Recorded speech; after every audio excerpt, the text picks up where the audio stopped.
Scattered within a marshland off the New Jersey Turnpike, only a few miles from New York City, lies all that remains of one of the largest, most expensive, and awe-inspiring buildings ever built.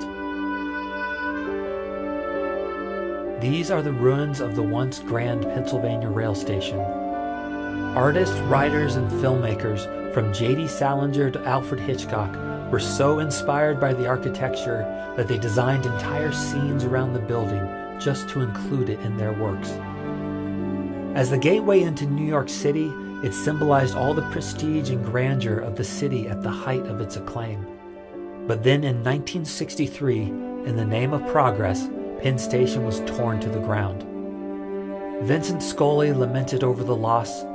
Through it one entered the city like a god. One scuttles in now like a rat. With no preservation movement existing at the time to defend it, Penn Station was quickly reduced to rubble, trucked out of the city, and dumped in a New Jersey landfill, where much of it remains to this day.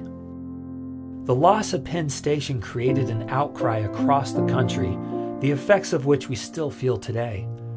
New Yorkers were so distraught over the loss that they immediately passed the Landmarks Preservation Law, saving other historical buildings throughout New York. Maybe we had to lose something as important as Penn Station, said Paul Goldberger, architecture critic for New York Magazine. I sometimes think of it as the building that died so that others might live. New York's Landmark Preservation Law was a direct inspiration for the National Historic Preservation Act, which expanded those same protections for historical sites across the United States. Section 106 of the National Historic Preservation Act charges the National Park Service with preserving and protecting America's story. Whenever the National Park Service has a project involving federal land or funding, Section 106 must be done. It also applies to any cultural resources listed on or eligible for the National Register of Historic Places. The mission is to protect our history by ensuring that no historical structure or landscape will ever again be lost through lack of planning or foresight.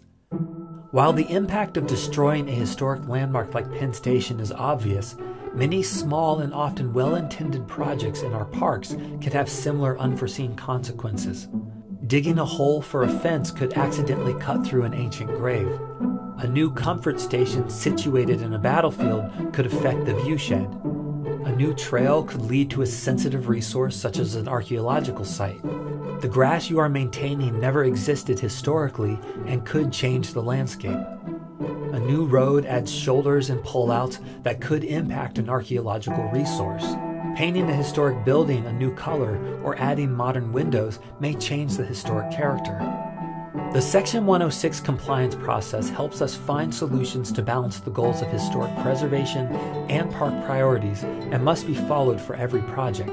It is for improvements as well as demolitions, for routine maintenance and upkeep as well as new construction, for small projects as well as for big ones.